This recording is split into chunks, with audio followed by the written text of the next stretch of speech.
자, 지금 시간이 2024년 5월 30일 목요일 오후 3시 42분입니다. 자, 1.72%, 7% 하락해서 358.70. 그러니까 지금 360보다도 낮은 수치가 됐어요. 그래서 분기봉은 다시 하단선 아래로 내려왔죠. 하단선 아래로 내려올 때는 개인이 현물을 사야 됩니다. 개인이 현물을 팔면 못 버텨요. 그러니까 하단선 아래로 내려간다라는 건 개인이 현물을 살 때만 머무를 수 있고, 개인이 현물을 팔면 머무를 수가 없기 때문에 다시 올라갈 가능성이 높다, 이렇게 생각하시면 돼요. 자, 월봉은 이제 하루 남았어요. 하루. 오늘 왔죠? 오늘 하단선에 도달했어요. 오늘 하단선에 도달했다.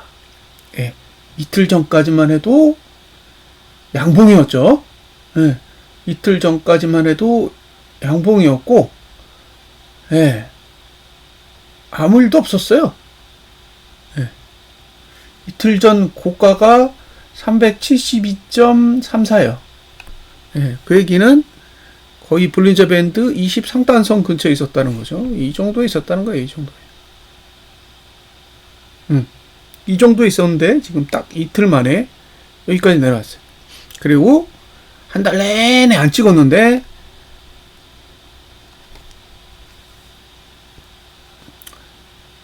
종가를 이틀 남겨놓고 내려왔다. 그런데 내일 만약에 오늘 저가를 지키면 올라갈 수 있겠지만, 내일 눌러버리면, 내일도 하락해서 눌러버리면 월봉이 끝나기 때문에 뭐 손을 쓸 수가 없어요. 뭐 하단선이 어쩌고 저쩌고 이런 거 다 필요 없는 거죠. 왜냐면 내일 끝나니까. 이 구조는 내일까지만 유용한 거지, 내일이 지나고 나면 아무런 의미가 없다는 거예요. 그래서 내일 하루만 의미가 있습니다. 그걸 잘 감안하세요. 이 하단선의 힘은 내일 하루만 유효하다, 이렇게 보시면 되고, 아래쪽이 열립니다. 아래쪽이 열려요. 그러니까 저가를 지킬 생각은 없는 거죠. 아래쪽은 열려. 근데 위쪽을 완전히 닫았냐? 위쪽을 완전히 닫은 건 아니에요. 위쪽도 꽤 많은 공간이 열려 있어요. 지금 373.77까지는 어쨌든 열려 있는 거라, 위로도 열려 있지만 아래쪽으로도 열려 있다라는 걸 참고하시라는 거예요. 자, 주봉은 오늘 하단선 찍었죠. 여기까지 찍고 그 아래로 지금 이격볼펜 20 하단선까지 다 찍었어요. 근데 이렇게 누르려면 돈 꽤나 들었겠죠. 1조 1930억. 그러니까 돈을 갖다 퍼부으니까 지금 이렇게 된 거죠. 자, 어제는 한 이쯤에 있었어요. 어제는 이쯤에 있었는데 지금 하루 만에 이만큼이 더 빠진 거예요. 근데 중요한 건 뭐다? 저가를 깬 거죠. 저가를 깼다고. 저가를 깨면 하단선이 있어도 불안한 거예요. 자, 이번 주 시작했을 때 어떤 의견을 드렸냐면, 저가를 방어할 생각도 없고 고가를 방어할 생각도 없다.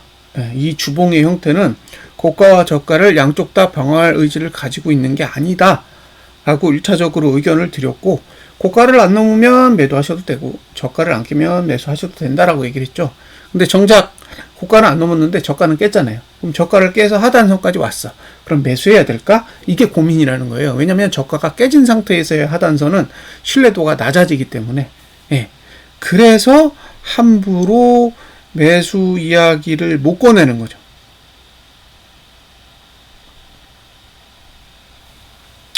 매수 이야기를 꺼내려면 저가가 방어가 돼야 되는데, 저가 방어가 안 되기 때문에, 매수 이야기를 쉽게 할 수 없었다는 거예요. 지금도 똑같습니다. 지금도 똑같아요. 매수 이야기를 쉽게 할 수가 없어. 왜? 저가는 깨져 있는 상태이기 때문에. 자, 일봉 이렇게 끝났습니다. 자, 여기 보면 이 정도까지 반등 나와야 되죠. 지금 360.81. 360.81까지는 어쨌든 반등은 노려볼 수 있어요. 360.81까지 반등은 노려볼 수가 있는데, 문제는 저가를 지킬 수 있느냐, 그게 물음표라고요. 예? 저가를 지킬 수 있는지는 알 수 없다는 거예요. 그러면 지금 상태에서 이제 생각을 해보셔야 될 게 뭐냐면, 일봉과 주봉과 월봉을 종합해서 보세요. 일봉과 주봉과 월봉을 종합해서 보시면, 일봉은 저가를 지키는 의사는 없어요. 저가를 지킬 의사는 없는데 반등할 의사는 있어요. 예?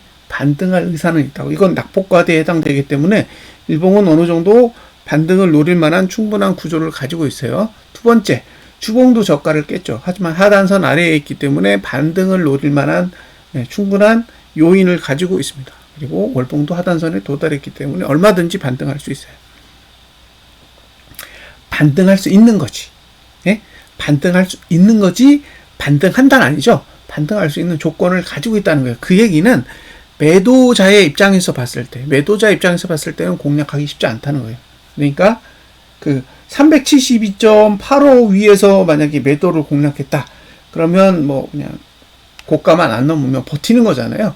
예, 지난달 고가만 안 넘으면 버틸 수가 있는데, 지금과 같은 경우에서 내려가든 올라가든 여기서 매도를 가져가는 건 위험 부담이 372.85 위에서 매도하는 것보다는 훨씬 크다는 거죠.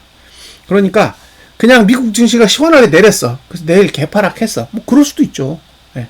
근데 그걸 예상하는 게 아니잖아요. 그걸 예상하는 게 아니라 그냥 이 상태, 현재 상태만을 보면 일, 주, 월 모두 가격적으로는 매수자에게 유리한 위치에 와 있다는 거예요. 단 남아있는 시간이 월봉도 하루, 주봉도 하루. 하루밖에 안 남았기 때문에 하루를 무시해버리면 뭐 어쩔 수는 없는 거라는 거예요. 다만 지금 위치는 매도자가 아닌 매수자에게 유리한 환경을 가지고 있는 거죠. 가격적으로. 물론 저가가 깨지면 매수자도 할 게 없어요. 오늘도 어제 저가 깼잖아요. 그러면 이거는 강력하게 매수하세요, 이런 식으로 표현을 하는 게 아니라, 이게 매수하기에 그렇게 좋지는 않다라고 얘기하잖아요. 다만 매도자가 하락하더라도 들어갈 틈은 없다는 거죠. 자, 그 다음에 선물. 이제 선물은 만기까지 얼마 안 남았는데, 여기도 낙폭과대예요. 그러니까 월봉은 하단선 아래로 들어갔고, 주봉도 보시면 하단선 아래로 완전히 들어온 상태고, 그 다음에 일봉도 낙폭과대입니다. 그래서 전체적으로는 매수자에게는 어쨌든 뭐 갭상승이 나와서 오늘 저가를 지켜준다 그러면 매수하는 게 맞겠지만, 그게 아니라 개파락이 나온다든가 뭐 이런 식의 흐름이면 매수자도 매수하기가 그렇게 쉽지 않을 거라는 거예요. 그러니까 매도자는 저는 여기서 매도할 만한 틈이 없어요. 그러니까 내려가는 것도 사실 그냥 훅 내려가는 거지, 매도자에게 어떤 틈을 주고 내려가는 게 아니라서 매도자 입장에서도 뭐 진입각을 찾는 게 쉽지 않을 거예요. 오늘도 개파락으로 대부분 시세가 다 났지. 봉 자체로는 단봉이에요, 단봉. 레버리지. 분기봉은 계속 매수 영역 안에 있지만, 분기봉은 그래요. 월봉은 보시다시피 매수 구조가 아니죠. 매수 구조가 아니에요. 근데 오늘 처음으로 이제 하단선에 도달했고, 주봉도 하단선 아래 있고, 다 좋은데 오늘이 매수를 하더라도 기회는 하루밖에 안 남은 거잖아요. 그러니까 신중하게 접근하세요. 어쨌든 지금은 낙폭 과대입니다. 일봉으로는 낙폭 과대. 그 다음에 주봉으로 봤을 때도 하단선 아래니까 언더슈팅이 지금 일어나고 있는 상태고요. 고포수는 그냥 보유 영역에 들어갔다. 보유 영역에 들어간 거죠. 이거는 제가 봤을 때는 그냥 보유 영역에 있는 거예요. 2030원, 2030원 말고는 없어. 그 아래 말고는 없다고요. 월봉도 지금 하단선 지나서 상단선으로 갔잖아요. 2066원에 하단선이 있었는데 여기는 지금 2150원 상단선까지 온 거잖아요. 그러니까 지금은 다 보유 영역에 들어갔다는 거예요. 무슨 일이 일어나도 지금은 보유 여부만 판단을 해야지, 여기서 뭐 신규 매수를 해서 시세가 날 거라는 둥 이런 식으로 저는 언급할 생각은 없습니다. 내일도 조정이 온다면 한 2140원까지는 조정을 줘야 시세가 다시 나든 마든 할 것 같아요. 자, 개인이 1조 1929억 샀고요. 외국인이 7,839억, 기관이 4,485억 매도했습니다. 그러니까 개인이 이렇게 대량으로 현물을 매수하니까 지수가 잘 빠지죠. 결국에는 개인이 현물을 사면 내려가는 거고, 개인이 현물을 팔면 올라가는 거고, 그 룰만 계속 지켜가면 되는데, 이 연속성이 얼마큼 될지는 그걸 모르겠어요. 그러니까 예를 들면 개인이 현물을 매수해 그러면 하루 이틀 매수하는 게 아니라 꾸준히 매수를 하면 지수가 빠질 거잖아요. 근데 이게 지금 하루 이틀 매수했다가 갑자기 또 막 1조 매도하고 이런 식으로 흐름이 나오기 때문에 하루하루 금액의 변화는 잘 지켜보셔야 될 것 같아요. 외국인 선물은 5,597억 매도했습니다. 월봉의 종가가 하락했다. 그죠? 월봉의 종가가 하락하고 있다라는 거고요. 내일까지도 만약에 하락으로 마감한다 그러면 어쨌든 6월 달에는 반등도 기대해 볼 수 있겠지만 하락에 대한 기대감도 가지고 갈 수 있는 그런 여건이 될 것 같아요. 그리고 이제 나머지 자세한 내용은 동영상을 좀 분리해서 설명을 드리도록 하겠습니다. 감사합니다.